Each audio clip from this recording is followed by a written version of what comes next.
you, Jill. Thank you. Hey, hi. Nice to see you all. Can you hear me? Can you see me? Okay. All right. It's a little dark down here. So, okay. So I'm going to start by shilling from my books. How about that? So I wanted to make sure that you all are aware because my mission in my work is to make exercise standard of care in the setting of oncology. We have enough evidence. We should be doing this for all of our patients.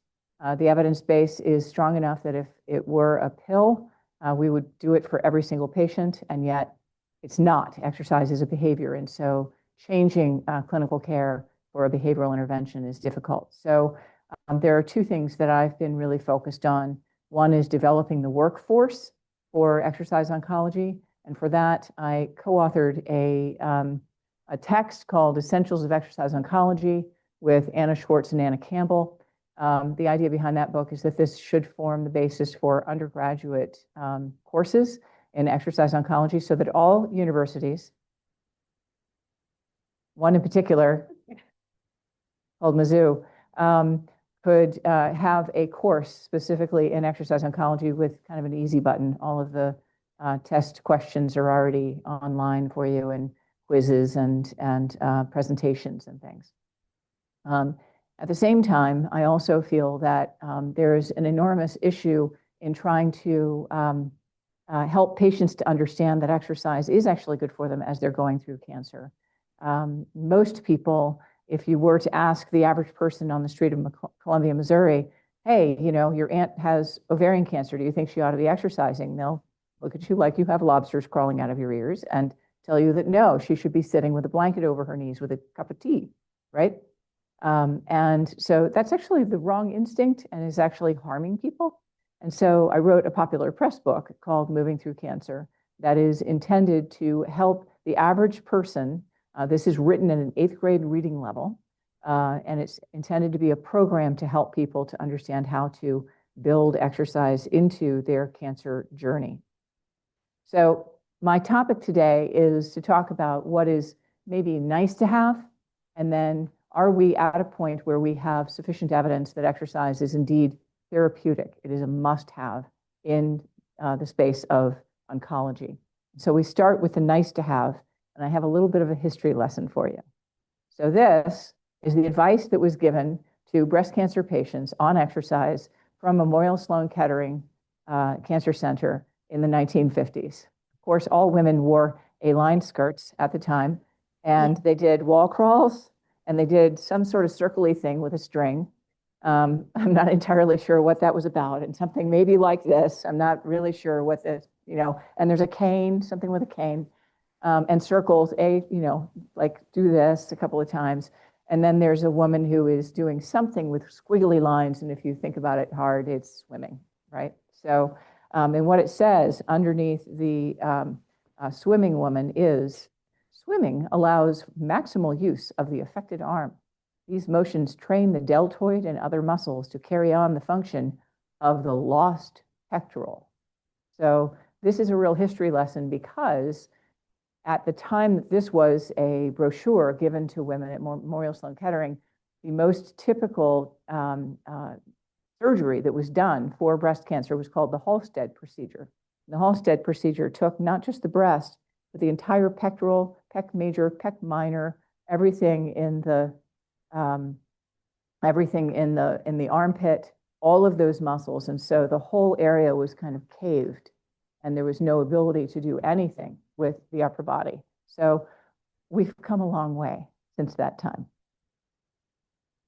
So just to give you an idea, though, of some of the history of what happened in breast cancer, and I am focusing on breast cancer today. I will focus for a little bit on the effects of cancer treatment on the lymphatic system. So your lymphatic system, it's sort of an interesting system because, maybe if you're a graduate student in exercise physiology, but most people don't even know that they have a lymphatic system until they're told that they have cancer in their lymph nodes or they have some sort of, swelling in their nodes, so that's how we learn about it. But we typically can you point to your lymphatic system? Do you know where it is? Do you know what it does? 8th grade, education, people know where their heart is. They can point to it. They might be able to point to their liver, maybe. They can tell you what the liver does. They can tell you what various organs do. They can tell you what the gastrointestinal system does, musculoskeletal, all of those systems. We get that in biology class by the time we're in middle school. But nobody ever says anything about the lymphatic system. This is our second circulation. And it does not have a pump like the heart, the first circulation. It's just a return system. So what happens with breast cancer surgery is that it's not uncommon to have lymph nodes that are removed from the armpit as part of the breast cancer surgery.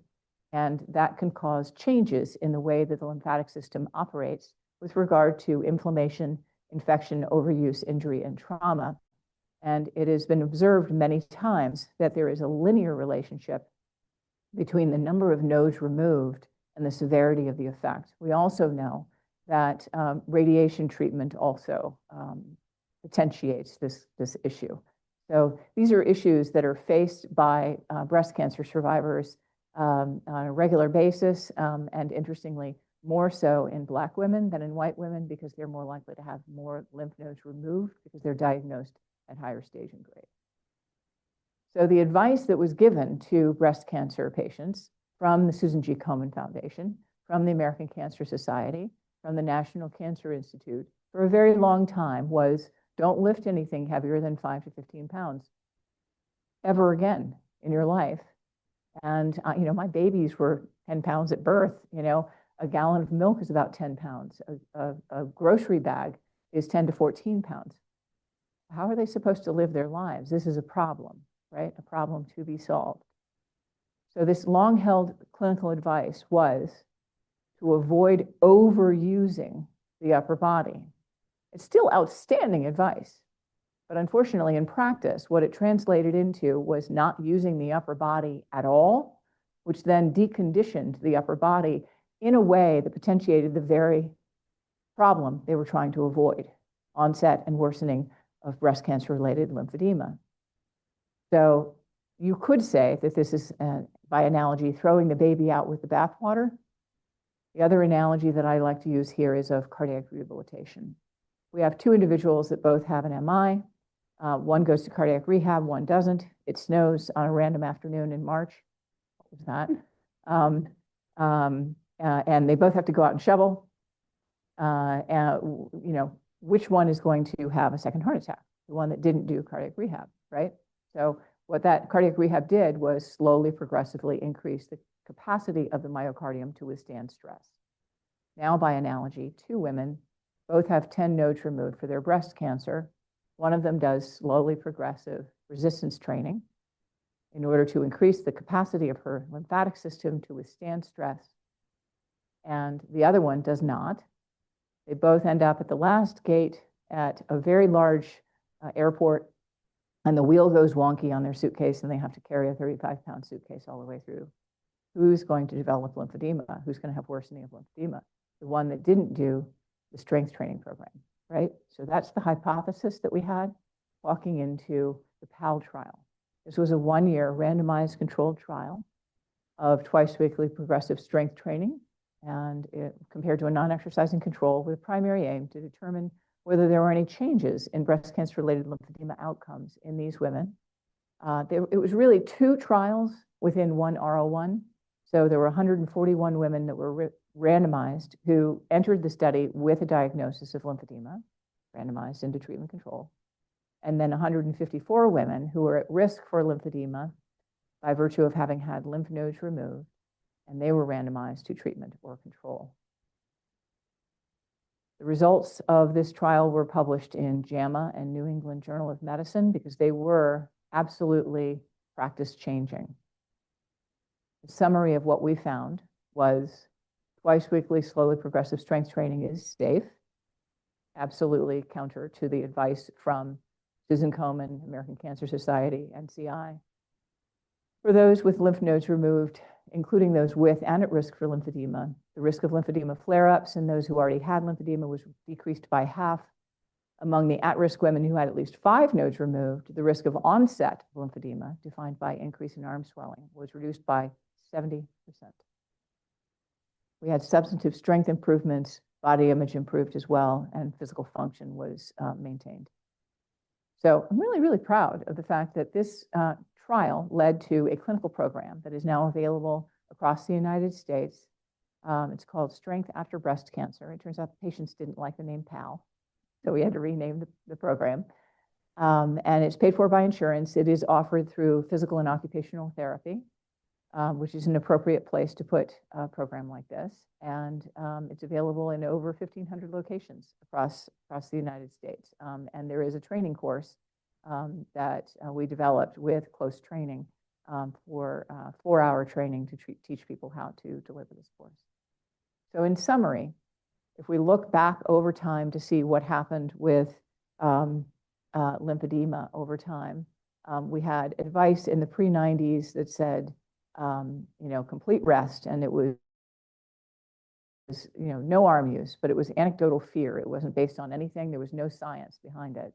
90s to 2000s, the 5 to 15 pound limit, there were specific restrictions, still no evidence behind the idea of why that restriction was in place. Stop me if you've heard this before. I mean, we're exercise physiologists in here, right? So how many times do we have to learn this about back pain, pregnancy, cardiovascular disease, name something else?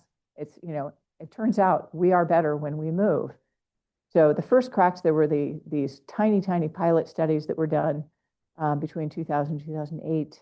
It started to ask the question about whether this was actually true. The PAL trial was seminal to change things. And then in 2010, major organizations like Susan Komen, ACS, and NCI changed their guidelines. And now we are actively prescribing exercise for women with and at risk for breast cancer-related lymphedema. So this was one example of thousands, literally thousands of randomized controlled trials in the field of exercise oncology. And this sort of shows you, the growth in the field. And I entered somewhere around here. The first clinical trials actually were done by nursing scientists at Ohio State University back in the 1980s. With small sample sizes and just looking at breast cancer and quality of life and body composition. And our first ACSM roundtable was published in 2010. And then our second ACSM roundtable was published in 2018-19.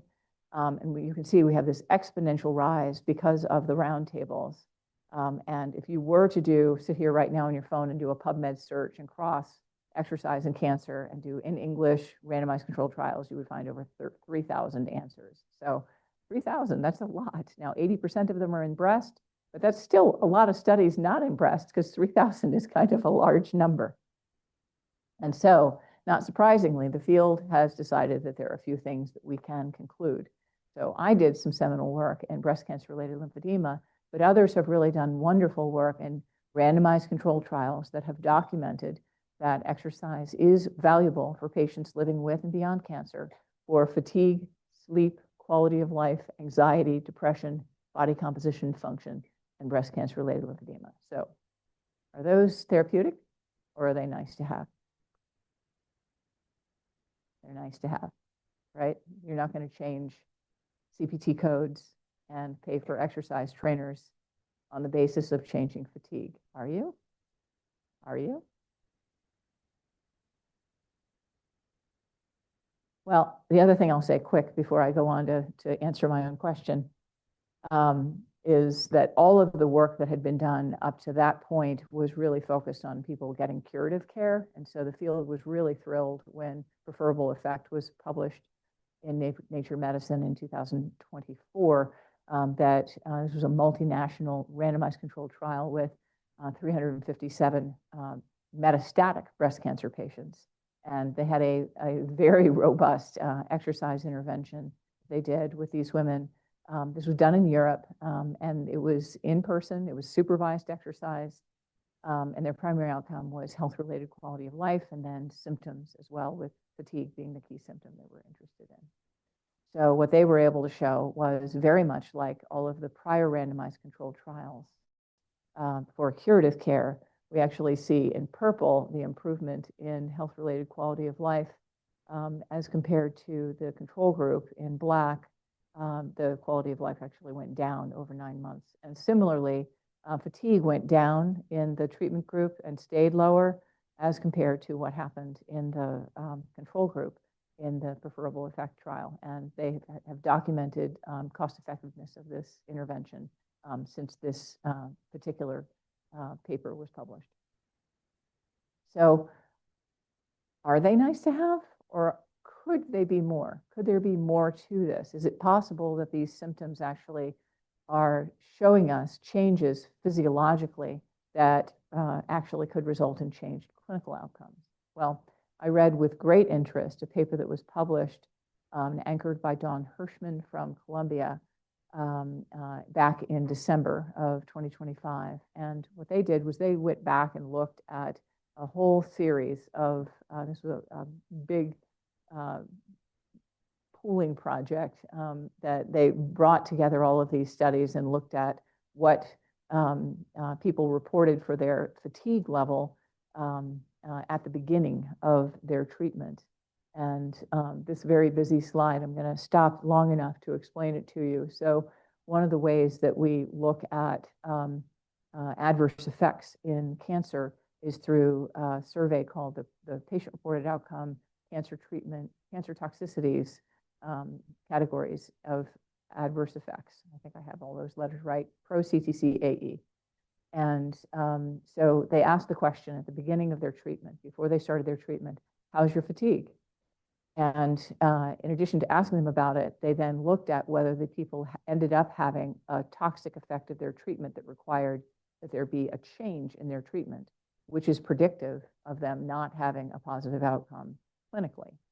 And so the top row shows you what the relationship is between fatigue levels going up across here for all toxic effects, symptomatic, objective, hematologic, and non-hematologic.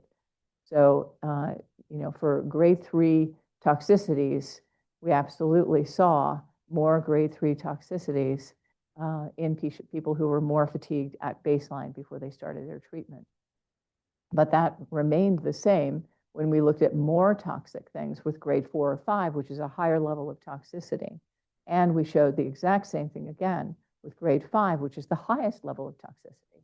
And so if we're doing that questionnaire periodically over the course of people's treatment, it turns out that their fatigue level at baseline actually makes a difference in whether they're going to develop a toxicity that requires that they stop their chemotherapy or change their chemotherapy or get a lower dose of their chemotherapy. And we'll talk about how damaging that could be in just a minute. So what they proposed here was that the baseline fatigue level had this effect on cancer treatment toxic effects through some kind of unknown, unobserved latent disease process. What I would ask you is it possible that doing exercise in order to address cancer-related fatigue could have a positive impact on cancer toxic effects, cancer treatment toxic effects? It's a testable hypothesis. It's something that I think we could actually take a look at and try to understand whether some of these nice to have outcomes actually make a difference for clinical outcomes in this population. So let's switch to must have or therapeutic. So the challenge here is that observational data is fantastic. We have some beautiful observational data, and I'll show you a few slides of that. But do we change clinical practice based on observational data? Generally not, right? And so how about doing exercise oncology studies that follow patients to hard clinical outcomes? Well, that's really hard to do. There are very few of them. I will give one example today.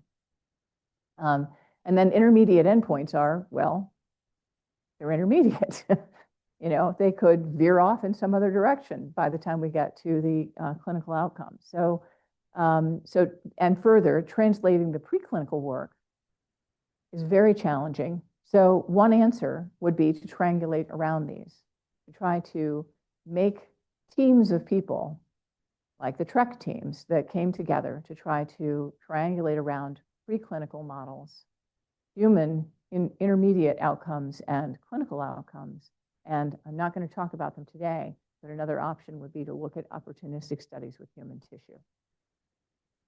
So in the observational realm, the first study in breast cancer that was really big splashy result, looking at observational evidence from the nurses' health study and physical activity and survival after breast cancer diagnosis was from, here we go, from Michelle Holmes and published 21 years ago. So we've known this information for a very, very long time. And what this curve shows us is that if we do more than 3 MET hours a week, it's so nice to talk to an audience who knows what that is. I have to explain that all the time. So MET hours per week. If we do more than that, then actually our survival is better after breast cancer. And this is for physical activity after breast cancer diagnosis. And then the queen of the meta-analyses in this space is Kathryn Friedenreich, who is at the University of Alberta. And she's been doing these meta-analyses in the space of exercise and cancer for so many decades now. She's a national treasure, you know, we can't, like she's a North American treasure.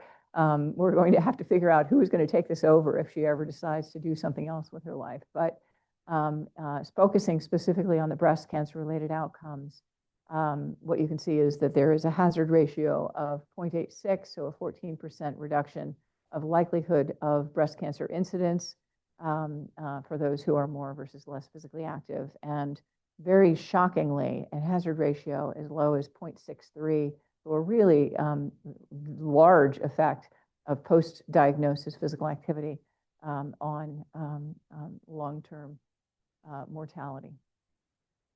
So the clinical trial evidence is really just from the challenge trial. So I'm hoping that some of the people in this room have been familiar with this. It was published in New England Journal of Medicine, only the second exercise oncology trial to be published in New England Journal of Medicine ever.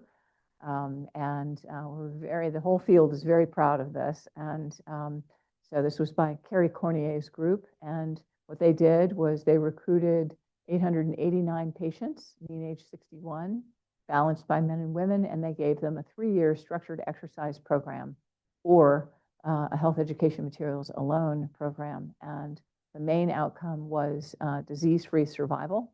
And they were able to show a 28% reduction in the hazard ratio for disease progression or death. They also showed 37% improvement in overall survival. Not showing it on this particular slide. So this was done in colon cancer. And so this is the first randomized controlled trial to show us that there is, in fact, a therapeutic effect of exercise in the setting of cancer. And it took 15 years to do this trial, and it was done in 55 locations. So, you know, hopefully we don't need to do this again for every single cancer in order to show that there is a therapeutic effect of exercise for cancer. But in addition, the relevance to breast cancer is that they also looked at prevention of new primary breast cancers. And they only observed 2 in the exercise group compared to 12 in the health education group. So the overall rate ratio for prevention of these new cancers was a 50% reduction. So, you know, clearly there is value for this intervention for secondary prevention of not just colon cancer, but breast cancer as well. So I am going to terribly disappoint those of you in the audience that focus entirely on mechanisms. I have 2 slides on mechanisms. I'm really focused on the clinical outcomes today. I believe that the talk this afternoon will be more satisfactory to you.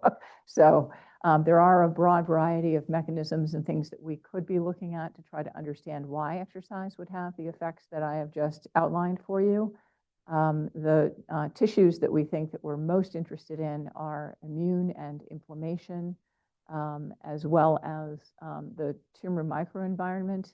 And I am particularly interested as well in this idea of the pro-inflammatory adipose tissue as well, and the crown-like structures that are formed by macrophages in the adipose tissue of obese individuals that cause necrosis and are seen in 40% of breast cancer patients. So the other slide that I like putting up about this, it's not complete at all with regard to the different body systems that we could be looking at, but it does give you sort of a what's happening over time kind of viewpoint. So this is also from Kathryn Friedenreich, and The idea is that after a breast cancer diagnosis, you could do physical activity or not, and then you enter your cancer treatment. This could have effects, the physical activity could have effects on all of these different systems and these biomarkers, which could in turn then have an effect on survival outcomes. But one of the things that's not on this slide that I think is particularly intriguing to look at are treatment tolerance outcomes. So I'm going to switch my attention now to some intermediate outcomes data and look at treatment outcomes in particular. So I mentioned before that, when people had greater fatigue, they had more toxicities, and that resulted in them getting less of their chemotherapy. Well, who cares? Why would you care about that? You care about that because that has a survival effect. So on this slide, you'll see data on the right side from 1994. That is a survival curve that shows the survival of people who have more versus lower % of what was originally prescribed completed by the time they do their whole chemotherapy. So if your doctor prescribes 100 units of chemotherapy, do you get 100 units? That's 100%. Do you get 50 units? That's 50%, right? So the higher the percent, the more likely you're going to survive long term. That's from 1994. We've known this for a very long time, and we have data from 2020 that further outlines that the line of demarcation that we could use in breast cancer for getting enough versus not getting enough is 85%. So we want people to get at least 85% of what was originally prescribed in order for them to have a more favorable survival benefit. So there are a whole host of things that I've already gone over with you that we would think might affect relative dose intensity, that percent of what you should have gotten. Did you get all of what was prescribed? And the advice from ASCO and from ACSM both say that we should be doing this exercise as people are going through their treatment. So the first trial that I'll talk about that looked at this issue was called LEANER. And the LEANER trial recruited 173 women. This was done by Melinda Irwin and Tara Sampt at Yale.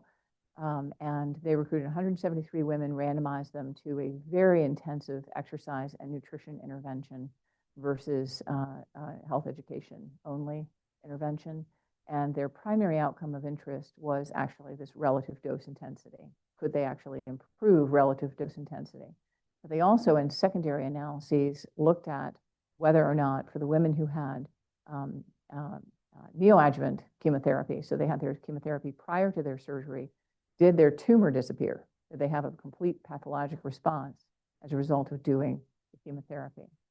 And so the not great news is that they weren't able to see an effect for their relative dose intensity.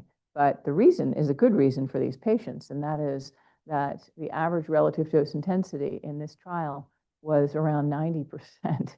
So these women were at a ceiling effect. There was nothing to do for them. They were doing really well, which is fantastic for them, right? That's great. But in their secondary analysis, they did look at the proportion of women who achieved a complete pathologic response with neoadjuvant chemotherapy. And they were able to detect 53% of the women in the intervention group had a complete pathologic response as compared to 28%.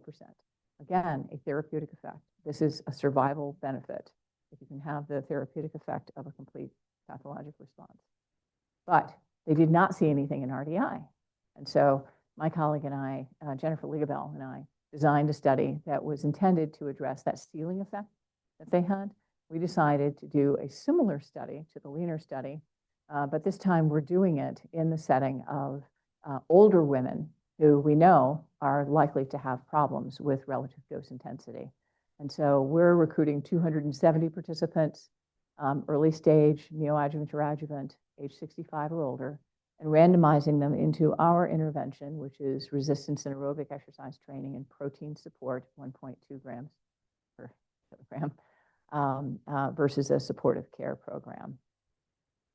And so we're doing this largely because there is published evidence that tells us that only 50 to 76% of breast cancer patients over age 65 receive a relative dose intensity. of 85%.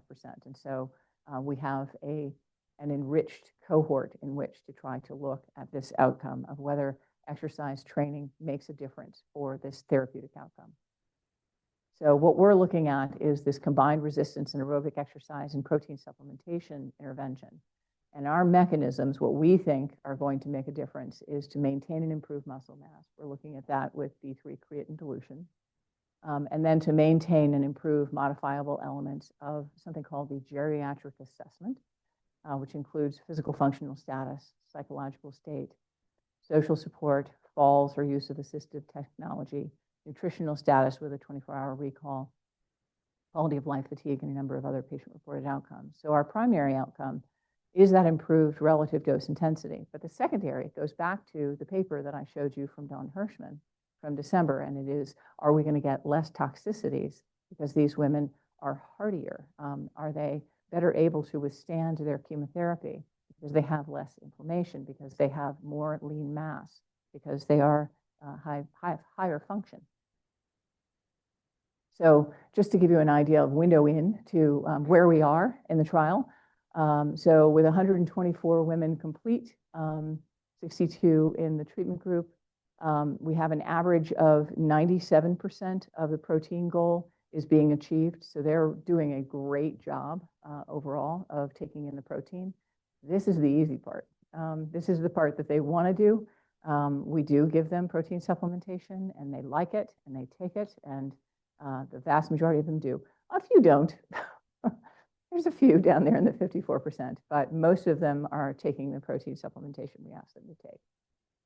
And then the aerobic exercise, I really want you to focus on that number on that's circled in red in the bottom right-hand corner.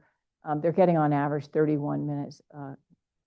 minutes a week, or a day, I'm sorry, 32 minutes a day of aerobic activity according to the Fitbit data that we're tracking with them over time. And then again, you know, we're doing this at Case Western, we're doing it at Dana-Farber, we're doing this at Pitt. And you can see all the numbers from across the different sites. But again, the sort of important bit is at the bottom of the slide. 98% of our virtual exercise sessions are completed as planned, partially supervised, or made up after they should have been done. So, so we're doing a great job getting them their the intervention. It's going exceptionally well. This team is all over the place. I'm leading it from University of Pittsburgh. Jennifer Ligabell is leading the group at Dana-Farber. It's at Case Western with Cynthia Owusu. For those of you who knew him, Nate Berger was the lead until he passed away.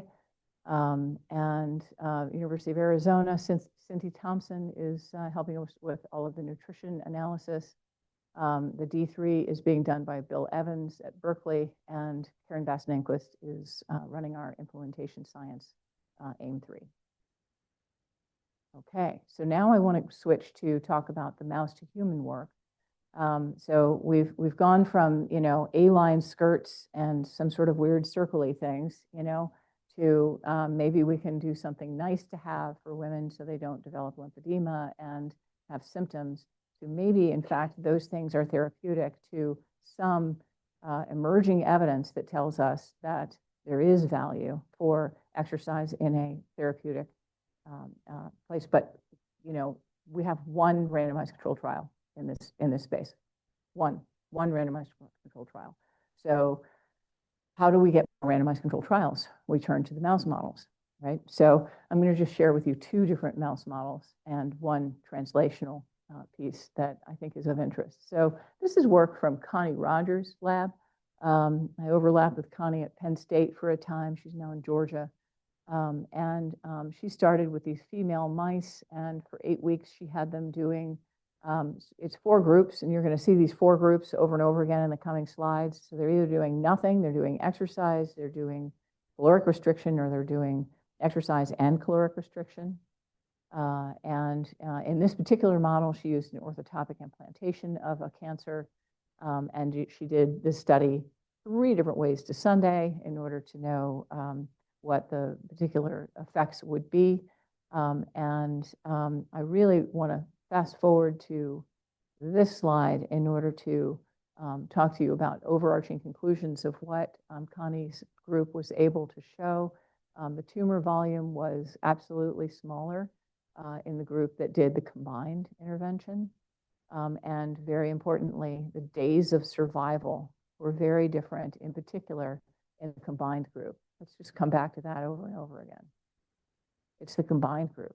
Turns out that it's not actually exercise. It's exercise combined with a nutrition intervention that seems to make a big difference in tumor volume and in survival in an animal model. So then I was really honored to lead a Trek Center at University of Pennsylvania. And one of the other projects within our Trek Center was led by Louis Chodosh, chair of cancer biology. And it was a really elegant study that started with these mice that were transgenic mice, not transgender mice, for those of you worried. You know that joke, right? Okay. All right. So they were transgenic mice, and they were genetically engineered in order to respond to doxycycline by very reliably developing breast tumors. And then they would develop the tumor, and they would take the dox away, and the tumor would regress. And then they'd have a period of dormancy, and then very reliably the tumors would recur. Okay, so that was the model that we were building this off of, so not the orthotopic model that Connie used. And he essentially did 4 groups. So the high-fat diet, no intervention, high-fat diet, and exercise, caloric restriction for both, right? So very similar kind of design, 4-group design. And what they were able to show was that the high-fat diet obese group had a much quicker time to recurrence, and the low-fat diet group and the low-fat diet lean, which was the exercise, the combined group, were very, very similar. Those things were very similar. But then for recurrence-free survival, what they decided to do was compare the high-fat diet obese mice, which was the they got nothing, that's the nothing group, to the combined group. And it was the combined group that really showed a very strong effect of recurrence-free survival. So very similar findings to different model, different experiment, same 4 groups, but this is just sort of telling us over and over again that that it's the combination of exercise and caloric restriction that makes a difference. And so in the Trek Center that I led, we did a mouse to human clinical translational partnership. And I led the Wiser Survivor trial, which was a 4-arm trial, year-long intervention, 4 groups. Should look familiar here.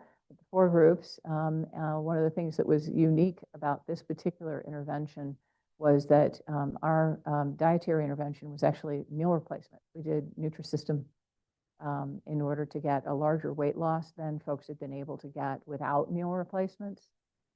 So this was well before the GLP-1s. But 351 breast cancer survivors, all of them entered the study overweight or obese. And in the interest of time, what I'm going to share with you is just the comparison of what was seen in mouse and human. And you can spend some quality time staring back and forth between the two. But in weight change, it was the combined group that made the difference. In fat mass, it really didn't matter. It was actually the exercise or the combined group that made a difference. For lean mass, there was more lean mass loss in the combined group, but not in the mice, interestingly, but somewhat similar patterns. In insulin, we saw some effect in the weight loss only, but a greater effect in the combined group, greater effect in the combined group, and similar findings in leptin as well. That was cool. We enjoyed doing that together. All right, so to finish up, I just want to really emphasize that I think that this is a model that's not just useful for exercise oncology. I think that this is probably useful in Parkinson's. This is useful in cardiovascular disease. The idea of triangulating across the preclinical mechanistic studies the human clinical trials with intermediate and or clinical outcomes, and the opportunistic human tissue studies that I didn't go over today in the interest of time. I think that by partnering these things, we can start to interrogate more about the importance of timing, dose, and mode of both exercise and nutrition in order for us to look at those clinical outcomes. What I will finish with is to say that indeed exercise is not a pill. If it were a pill, this was a commentary that Jennifer and I published in January, December, I don't know, sometime, in Journal of Clinical Oncology, called "If Exercise Were a Pill, We'd Prescribe It to All Patients with Cancer," but it's not. And that is the truth. And so I will give you an analogy here again. Imagine, if you will, that oncologists say to their patients, go get some chemotherapy. There's no chemotherapy infusion suite. There's no chemotherapy nurses. There's no pharmacists. There's no place in the hospital for chemotherapy to occur.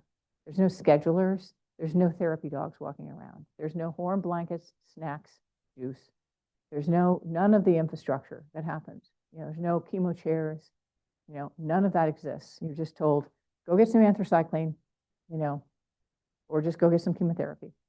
What proportion of patients do you think would go about the process of actually finding the chemotherapy and making it happen? A very low percent, right? So why then are we surprised when an oncologist says, I want you to go get some exercise? And that's it. That's what they get.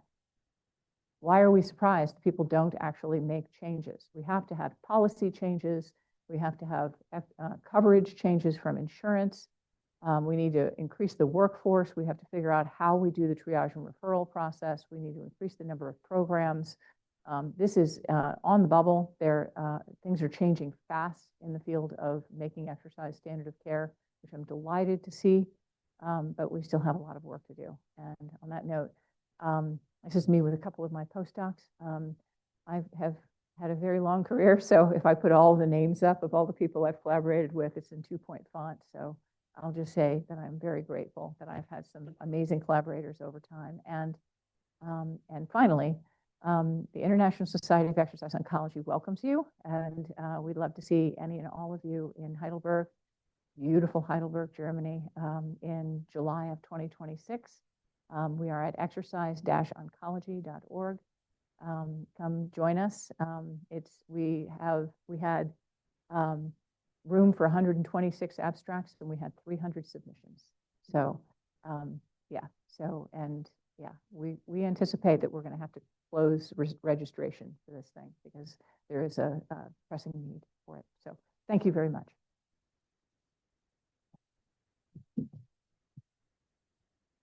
Questions out there? So I have two. One is, given this is such a new area of research, how do you select your dose, duration, timing right now?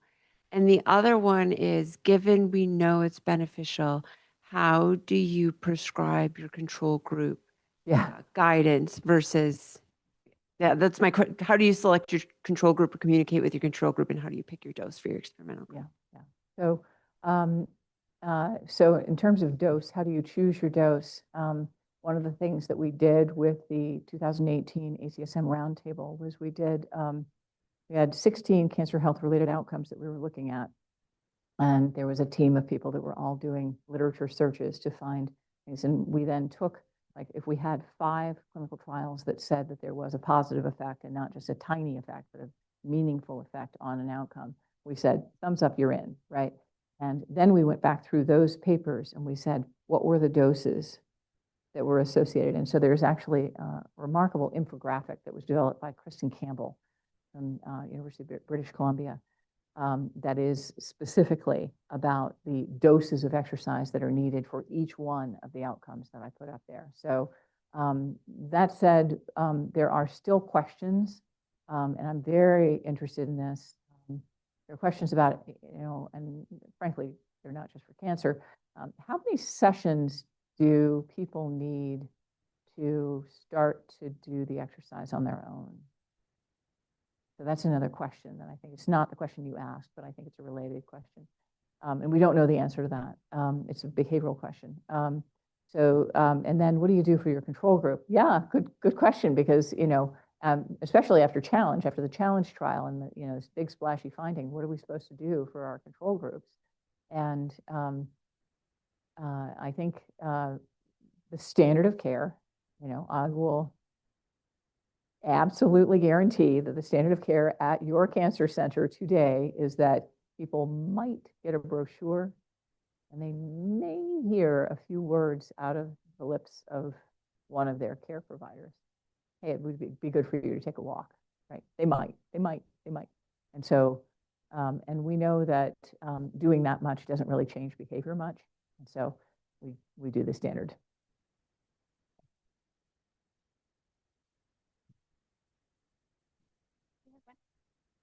Here? No? Oh, sorry. It's okay. It helps people here on Zoom. So they. Hi, first of all, thank you. That was such an amazing talk and so informative. So my question is, so I've always sort of anecdotally thought that breast cancer was a unique cancer and that it was so responsive to exercise because we hear so much recently, I do anyway, about how it's so helpful in breast cancer. But now you've taught us that most of the studies have been done in breast cancer and not other cancers. So my question is, do you think that there are cancers for which exercises should not be recommended, or do you think that breast cancer in particular is more susceptible to the beneficial effects? All of them. Yeah, so I think the reason why most of the work has been done in breast cancer is very simple. I think people want to get tenure. I think that it's very hard to do studies in cancer because it's, cancer is a rare disease, thank God, so doing a study the size of any of these studies, my trials that I've done in breast cancer, in pancreatic cancer, I'd be doing them for 15 years, it's very hard to recruit for other groups. And so, I think, that there's, it's easier to recruit breast cancer patients for two reasons. There's more of them, and particularly the survivors, because it is a very survivable disease. And the other is that they are generally more healthy. So compare them, for example, to head and neck cancer. People have greater amount of symptomatology after their head and neck cancer treatment that might make it more challenging for them to participate in an exercise trial or a dietary trial. So I think it's really logistics that forms the basis of why it's been more in breast cancer. I would also tell you that 20% of 3,000 is still a big number in terms of the number of trials, and so there is actually evidence in head and neck cancer, and there is evidence in pancreatic cancer, and there just aren't 100 studies. There's more like 10. Thank you. Yeah.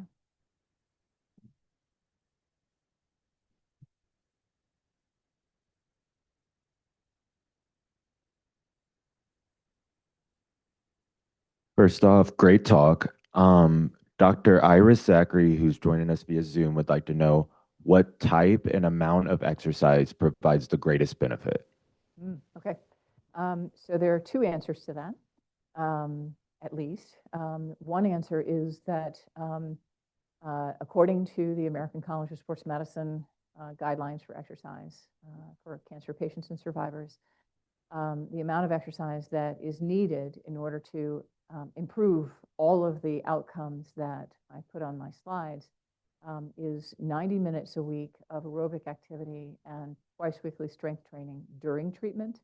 And then our focus shifts post-treatment to recurrence and survival.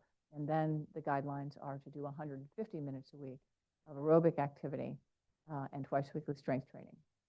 But what I find when I talk to patient groups is that is an overwhelming amount of exercise.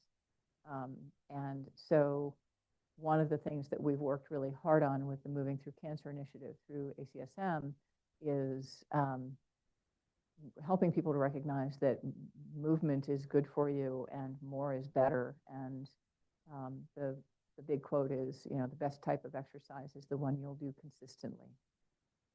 So we don't want people to be scared away from exercise by feeling that they have to achieve those goals for there to be benefit. There is a beautiful graph that was drawn by Bill Haskell for the 1994 Wolf Lecture that basically shows this beautiful, it's like the benefits of exercise, the physiologic benefits of exercise, and then the amount of exercise, right? And so if that's your graph, going from nothing to something is almost vertical, right? And then going from something to a little bit more is good, but not quite as much. And going from, say, running 15 miles a week to running 20 miles a week, flat, right? So very little benefit. And so we have zero reason to believe that that wouldn't be the case for cancer patients. And so getting them to go from nothing to something is what we believe is good advice, even if they're not ever going to get to the guidelines. We want them to approach the guidelines in whatever way they're willing to try. I have a question on behavior. Yeah. The first one is, why do people not get the total dose that they need to tamp down the tumor? What are is it because it's side effect limited? Yeah, so they have toxicities, and they could be hematologic, they could be diarrhea and vomiting, it could be fever, it could be, mouth sores, it could be, any number of things. It depends on the tumor type, but, if the toxicities are above a grade of 3, then we start to talk about changing treatment. Okay. And that's why that paper from December was so striking, because it was like, oh, fatigue predicts the fact that you're going to have these toxicities. Wow, maybe fatigue is something we should intervene on before people start their treatment. Yeah. Right. And then my second question is even hard. It's harder. It's about, I've worked with people who've never exercised before, Yep. and the fear of being able to do it. Yep. They don't want to feel uncomfortable. Yes. Right? I don't want to be on the treadmill. I don't like to sweat. It hurts me. I'm tired afterwards. That's their perception. Mm-hmm. Is it possible that exercise training to help them understand they can do that hard thing Mm-hmm. helps them do the hard thing of chemotherapy? Yes, I just had this conversation earlier today. Yes, what is the mechanism for which by which exercise would have this effect on relative dose intensity? Is it possible that there's just a hardening effect? That there's a sense of like, oh, I can do hard things, so I can do this. Could be a part of it. I think that in behavioral science, and anybody who's an exercise physiologist, you are a behavioral scientist, whether you mean to be or not. And so embracing that, and embracing the Society of Behavioral Medicine, and embracing all of that literature is really worth doing. I think that in behavioral science, they talk a lot about behavioral shaping. And so that's what I mean by, okay, let's do a little bit, and maybe that helps to shape, okay, now we do a little more. So in my popular press book, what I talk about is the 10-minute rule. And I ask people to get up and walk, or do, calf raises, or walk around the, house for 10 minutes, and then come back and sit down and honestly assess, do I feel better? Do I feel the same, or do I feel worse? And if they feel the same or better, keep going. Right? So that's, I think that we do have to be mindful of the fact that this is behavior. And this is the other thing that's true, is that cancer patients, cancer is something that happens to you, right? And all of the surgeries and all of the things happen to you. And so exercise is something that you can sort of get control back, but it could also be seen as just another darn thing to do, right? So helping people to see it as something welcome and something that makes them feel better is crucial. And that is all about the behavioral science. Other questions? Well, let's, oh, there's one more here.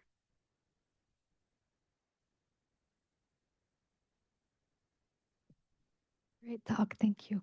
I'm curious about the barriers to compliance, especially the side effects of chemotherapy, the nausea, the vomiting, the low appetite.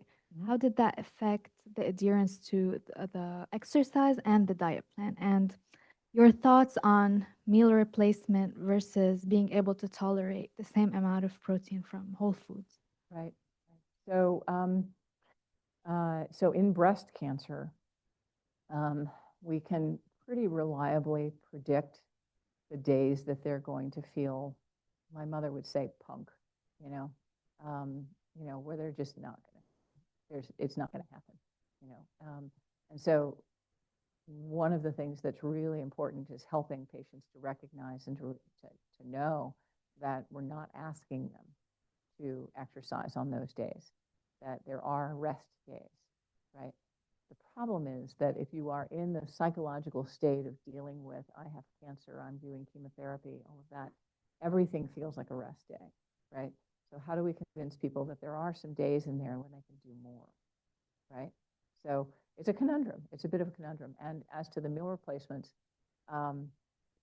we start, just grounding this in my own work, we start with the nutritionist on the Thrive 65 trial goes over their diet and looks at whether or not we think they could actually be a food first approach to getting the 1.2 grams. If it's obvious, it's like, no way, it's not happening, then we just go ahead and ship the supplements. If they are food first, we let them try.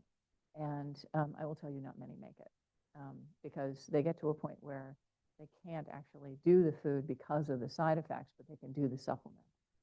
So yeah, and I think that, you know, breast cancer is kind of a best case scenario for this. And I think that the symptoms are really different and more severe for some other cancers. And so I think there's a lot of work to be done to figure out what that should be.